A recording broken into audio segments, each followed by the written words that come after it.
I never thought I would hear those words from my own mother. "Get out! You're no daughter of mine." Marlene's voice, usually so composed, now cracked with fury. Her face, a mask of rage, was inches from mine as she wielded a kitchen knife, its tip menacingly pointing at me. Standing there in the kitchen of the house I grew up in, I felt a mix of shock and disbelief.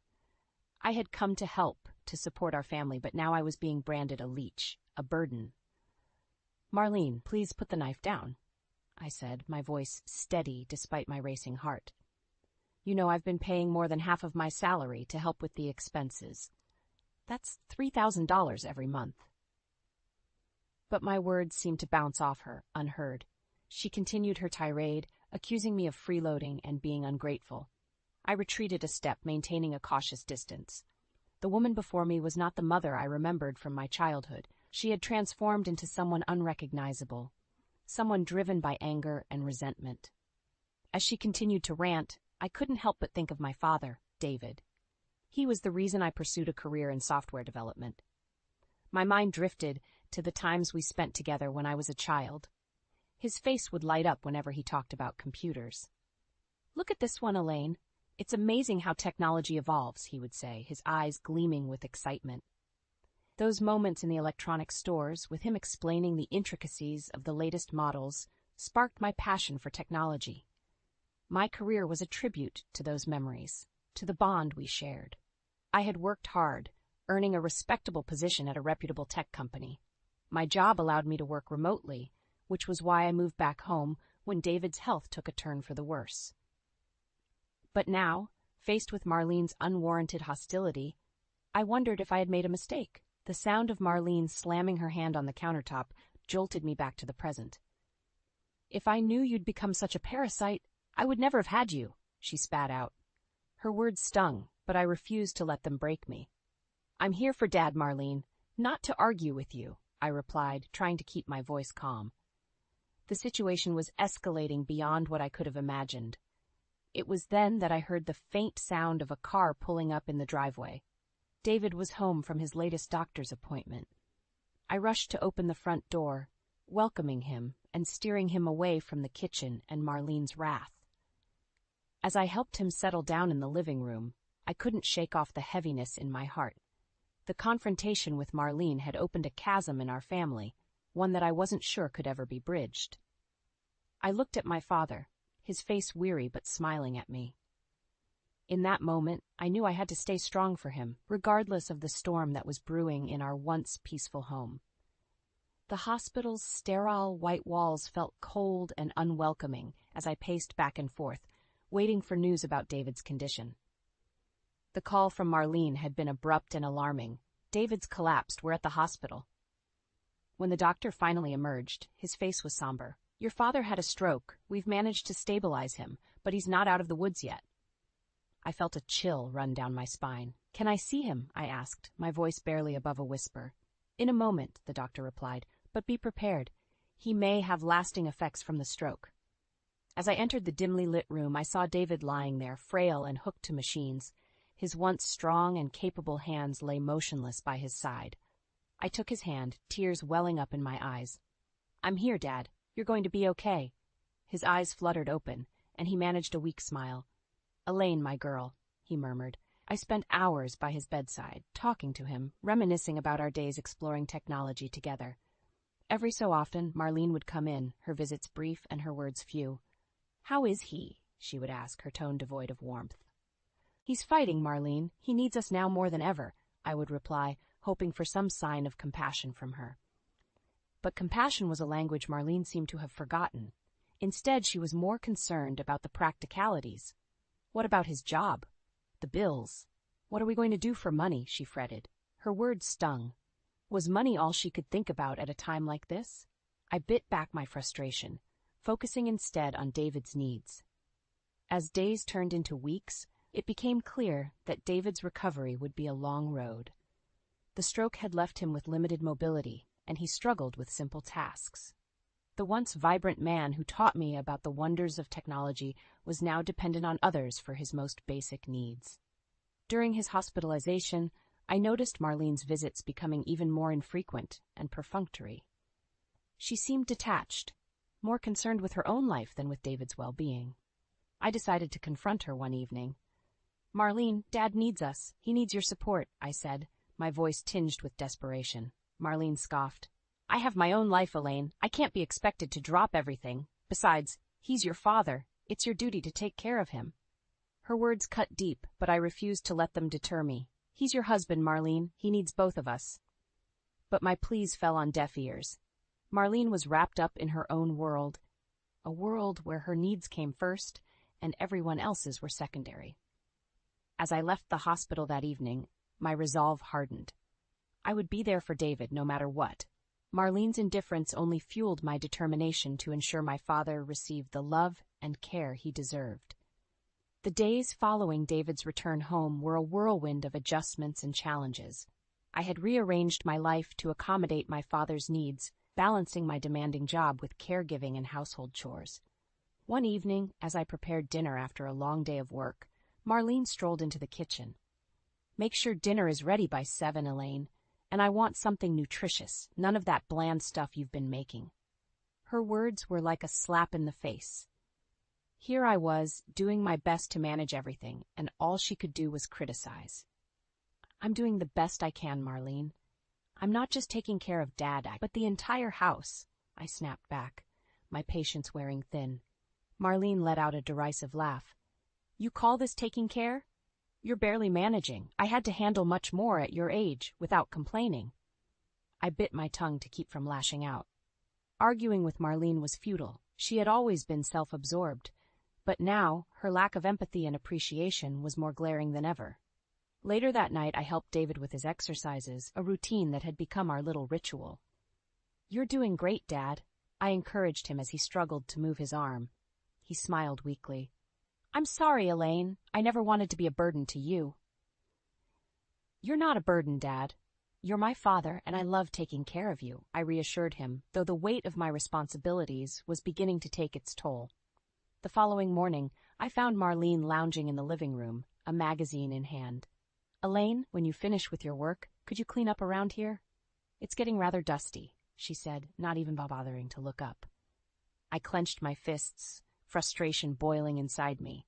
Here I was, juggling work and caregiving, and Marlene couldn't even lift a finger to help. It was always about her comfort, her needs.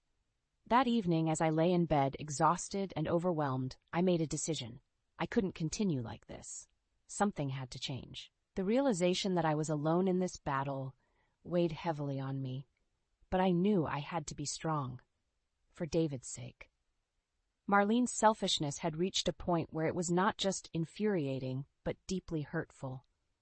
Her indifference to our struggles was a clear sign that she was no longer the mother I once knew. The bond that should have united us in caring for David had been shattered by her callousness. As the days passed, the tension in the house grew thicker. Marlene's demands became more frequent and unreasonable, while her contributions remained non-existent. The strain was becoming unbearable, and I knew I had to find a way out of this toxic environment, for both my father's and my own sanity. The discovery was accidental, yet it shattered any remaining illusions I had about Marlene.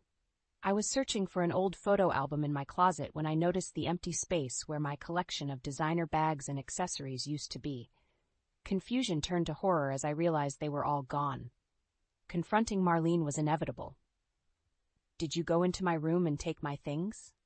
I asked, my voice trembling with a mix of anger and disbelief. Marlene, lounging on the sofa with a glass of wine, didn't even bother to look up. "Your room? This is my house, Elaine. I don't need your permission to enter any room."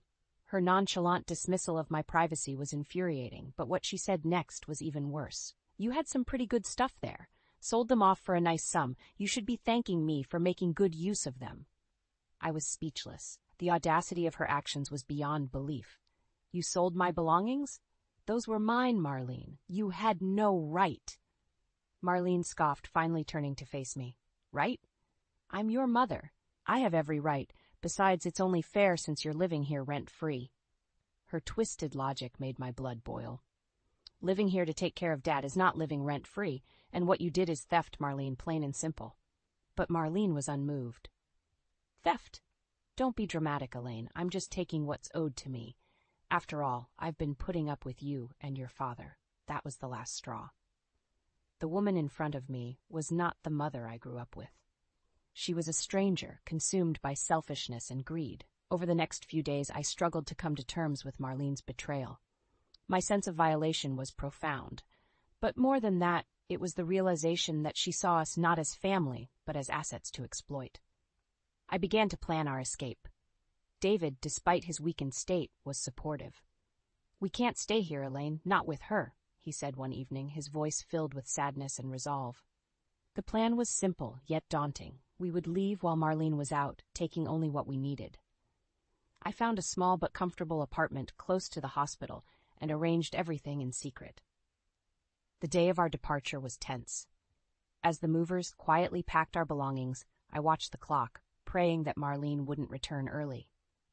David sat in his wheelchair, a mix of apprehension and relief on his face.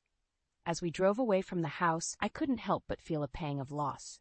This was the home where I had grown up, where I had so many memories with my father. But it was also the place where I had lost my mother. Not to death, but to something far worse: greed and indifference. In the rearview mirror, the house grew smaller and smaller, and with it, Marlene's hold on our lives. We were finally free, but the cost of that freedom was more than I had ever imagined. Our new apartment was modest, but filled with a sense of peace that had been missing for so long. As I unpacked our belongings, David watched, a look of contentment on his face. "It's good to be away from that house, Elaine. I haven't felt this relaxed in years." I smiled at him, feeling a weight lift off my shoulders. "Me too, Dad. We'll make new memories here, just the two of us." But our tranquility was short-lived. A few days after our move, I received a call from Marlene. Her voice was icy, laced with anger and disbelief. "Where are you? Why have you taken David? You can't just leave like that." I held the phone away from my ear, her shrill voice echoing in the quiet room. "You told me to leave, Marlene. So I did. Dad and I are safe and happy now." There was a pause on the other end. "You think you can just walk away, after everything I've done for you?" I clenched my jaw, fighting back the urge to yell. "Everything you've done? You mean selling my belongings? Neglecting Dad?" Her response was a venomous laugh. "Oh, please, you're just like your father, weak and pathetic. You'll come crawling back, you need me." But I was done being her victim. "No, Marlene, we don't need you. We never did." Hanging up, I felt a mix of relief and sadness. Marlene had chosen her path, and now we were choosing ours. The following weeks were a time of healing and adjustment. David's health was slowly improving, and we settled into a comfortable routine. I found joy in the small things: cooking meals for us, watching movies together, and talking about everything and nothing. But our peace was once again shattered when I discovered Marlene had been spreading lies about us to our relatives and friends. She painted herself as the victim, abandoned by her ungrateful daughter and sick husband. I was furious. How dare she twist the truth to gain sympathy? It was time for Marlene to face the consequences of her actions. I contacted a lawyer, detailing the years of emotional and financial abuse we had endured. "We want to take legal action," I told him. "Marlene needs to be held accountable." The lawyer was sympathetic, but warned me that it would be a challenging case. "Are you sure you want to go through with this? It will be hard, especially on your father."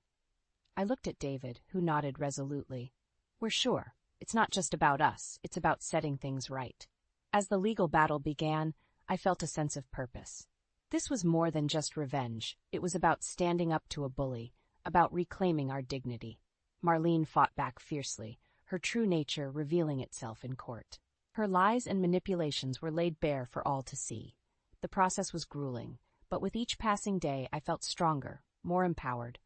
Finally, the verdict was in our favor. Marlene was ordered to pay restitution for the items she had sold and for the emotional distress she had caused. Leaving the courthouse, David squeezed my hand. "You did it, Elaine. You stood up to her." I smiled, tears of relief and triumph in my eyes. "We did it, Dad. Together." The legal victory over Marlene was more than just a win in court. It was a reclaiming of our lives and dignity. Yet, as we settled into our new normal, I couldn't shake off a lingering sense of unease. One afternoon, a few weeks after the trial, my phone buzzed with a message that made my heart sink. It was from a cousin, informing me that Marlene had been spreading vicious rumors about me in the family, painting me as an ungrateful daughter who had manipulated her poor, sick father to steal his money and abandon her. Fury and disbelief churned inside me. How could she continue her deceitful ways even after everything that had happened? I realized then that Marlene would never change. She was a toxin that needed to be completely removed from our lives. I decided to confront her. Arriving at what used to be our family home, I was greeted by the sight of Marlene, who looked surprised and slightly apprehensive. "Elaine, what are you doing here?" she asked, a false note of concern in her voice.